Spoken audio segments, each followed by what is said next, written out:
خوش ہیں. کہنے لگے وہ میرا مقابلہ نہیں کر سکتا, میں نے تحقیق کر لی ہے. کہا کیوں؟ کہنے لگے نظر کا گندہ ہے, اور جو نظر کے گندے ہوتے ہیں وہ میدانوں میں ٹھہرا نہیں کرتے. میدان کے لیے نکلنے کے لیے پاک جوانی کی ضرورت ہوتی, تطہیر مزاج ہونا ضروری ہوتا ہے, پاکیزہ افکار اور سچی اور سچی ستھری سوچوں کا ہونا ضروری ہوتا ہے. اس لیے فرمایا کہ میرا مقابلہ نہیں کر سکتا. حضرت عبداللہ ابن حذافہ کمرے میں تھے تو وزیر کی بیٹی اندر سجی سنوری پہنچ گئی. جیسے ہی آپ نے اس کفر کی چال کو دیکھا تو تیمم کر کے نفل شروع کیے. وہ ساری رات بیٹھی رہی, رب کا بندہ ساری رات عبادت کرتا رہا. عبادت بڑا سہارا ہے, مصلی بڑا سہارا ہے اللہ کے بندوں. صبح دروازہ کھولا, وزیر نے اپنی بچی سے پوچھنا چاہتا تھا رزلٹ کیا نکلا, تو وہ کہنے لگی پیچھے ہٹ جا, اب تیرا میرا تعلق کوئی نہیں, میں نے نبی پاک کا کلمہ پڑھ لیا. اس نے کہا میں نے بھی زمانہ دیکھا ہے, پر یہ کیا لوگ ہیں, کستوری کے بنے ہوئے, سندل سے دھلے ہوئے, کہ میں ساری رات کمرے میں رہی اور 100 اور 1000 آدمی جس جوان کا مقابلہ نہ کر سکے, اتنا طاقتور جوان کمرے میں رہا اور اس نے نظر اٹھا کے نہ دیکھا. او کچا رنگ للاری والا جڑا چڑھدا تے لیندا رہندا ہے, اے عشق تیرے دا رنگ محمد چڑھیا پھر نہیں لیندا. میں کہا ایک دفعہ نظر اٹھا کے نہیں دیکھا, کمال ہو گئی. اتنے بڑے لوگ, اتنی بڑی سعادت مندی, فیروز بختی, معاملہ فہمی حد ہو گئی. اللہ اکبر. دوستو بادشاہ جب پوری طرح ہار گیا نا, اس نے کہا مار دو. تیل گرم کیا ایک کڑاہی میں, اور جب آپ کو اس میں ڈالنے لگے تو آپ کی آنکھوں میں آنسو آ گئے.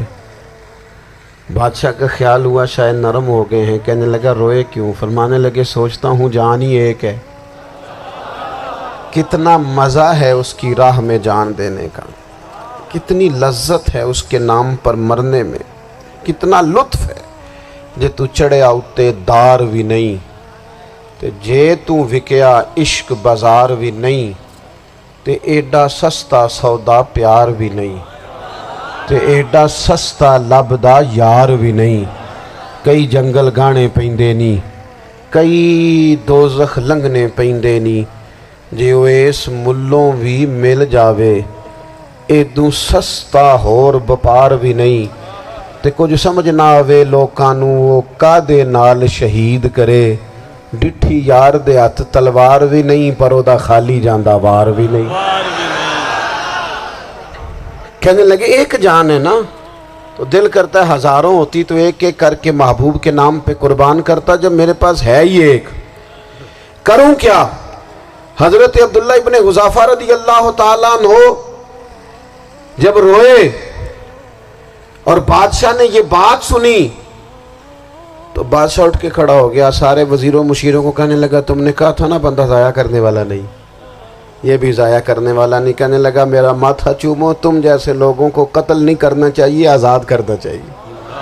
عزیز اپنی زندگی سے نا یہ بہت زیادہ ہرس, ہوس, طمع, اور یہ کسی بات کی بھی ہو, ہرس صرف پیسوں کی نہیں ہوتی ہے, شہرت کی بھی ہوتی ہے.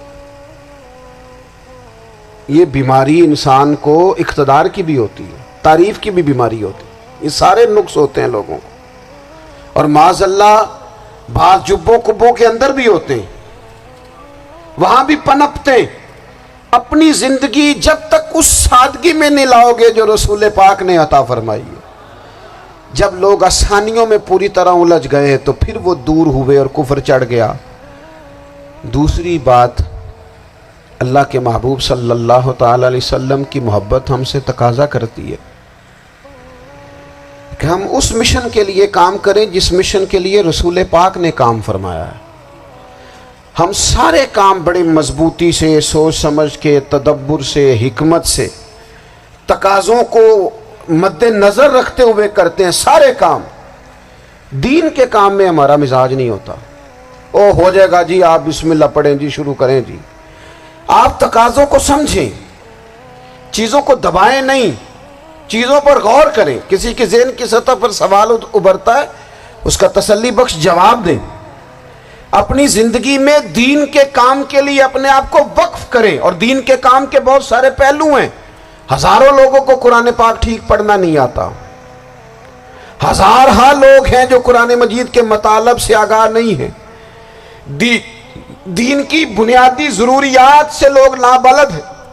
میں آپ کو کس طرح یہ بات سمجھاؤں کہ ہزاروں کی تعداد میں طلاقیں اس لیے ہوتی ہیں کہ مردوں کو طلاق کے مسئلے نہیں آتے. انہیں پتہ نہیں ہے کہ مجھے حقوق زوجین کے معاملے میں کیسے چلنا. ڈھیر سارے گھروں میں تباہی اس لیے ہے کہ تربیت اولاد کا دینی منہج ہمیں نہیں پتا. اپنا حصہ ملائیں دین کے کام میں. ایک آدمی کو اگر تو نمازی کرنے میں کامیاب ہو گیا، تیری زندگی بدل گئی. وہ دین بیزار لوگ جو ہمارے بیچ بیٹھ کے ہماری نوجوان نسل کو پگڑی اور داڑھی کا نام لے کے بنیادی طور پر دین سے دور کرتے، ایسے نوجوانوں کو دین کا پیغام محبت دے کر دین کے قریب کرنا ہماری ڈیوٹیوں کا حصہ ہے. ہمیں ذمہ داری کا احساس کرنا پڑے گا. ہمیں یہ خاص قدم اٹھانا پڑے گا، توجہ دینی پڑے گی. مساجد، مدارس، میں آپ سے عرض کروں، اتنی ڈٹ کے مخالفت ہوتی ہے نا مدرسوں کی، اتنی ڈٹ کے. میں ادارہ چلاتا ہوں، اس کے چلانے میں جو مشکلات ہیں وہ تو ہم بتا نہیں سکتے آپ کو، اس لیے کہ میری قوم، میرا اس قوم سے تعلق ہے جو نعت خواں امیر کرنا چاہتی ہے، مدرسے نہیں. ہاں نقیب خطیب پیدا کرنا چاہتی ہے، شعر و شاعری کی زندگی کو پروان چڑھانا چاہتی ہے. فقط ہمارا ان لوگوں سے تعلق ہے جو لاکھوں کروڑوں روپیہ محافل پہ لگائیں گے. اور قاری صاحب بیچارے اگر مسجد کا کوئی ہونے والا کام کسی وقت بتا دیں گے تو وہ بڑی مشکل آ جائے گی ان کے لیے. یہ کیسے ہو سکتا ہے، آپ نے یہ ڈیوٹی بتا دی. مدارس اور جتنا اہم رول دین کو پھیلانے میں مدارس اسلامیہ کا ہے، اتنی زبردست. لوگوں کا خیال ہوتا ہے میری طرح کے لوگ شاید کام کرتے ہیں، ڈیوٹی کرتے ہیں. یہ 10-15 لوگ آپ کو نظر آتے ہیں جو آپ کو کہیں میڈیا پر یا ادھر ادھر ڈیوٹی کرتے. مخلص لوگ اپنی جگہ پہ وہ بھی بڑا ہی کام کر رہے ہیں، جو میڈیا پہ آ کے بھی اخلاص سے اور درد دل سے کو دین کی، ان کی بھی کسی بات کی حوصلہ شکنی نہیں. لیکن ہزارہ اساتذہ جو مدارس میں بیٹھ کے پڑھاتے ہیں، جنہوں نے وہ سارے لوگ تیار، آپ سمجھ نہیں سکتے کتنا بڑا کام. حفظ کا استاد جو ہوتا ہے نا، اس کی ڈیوٹی 24 گھنٹے ہوتی ہے فجر سے پہلے، اور اس نے بچوں کو اٹھانا. تنخواہ تو ہم انہیں دینا نہیں نہ چاہتے جی، تنخواہ نہیں دے دی انہوں نے. ہمیں مولوی امیر نہ ہو جانا.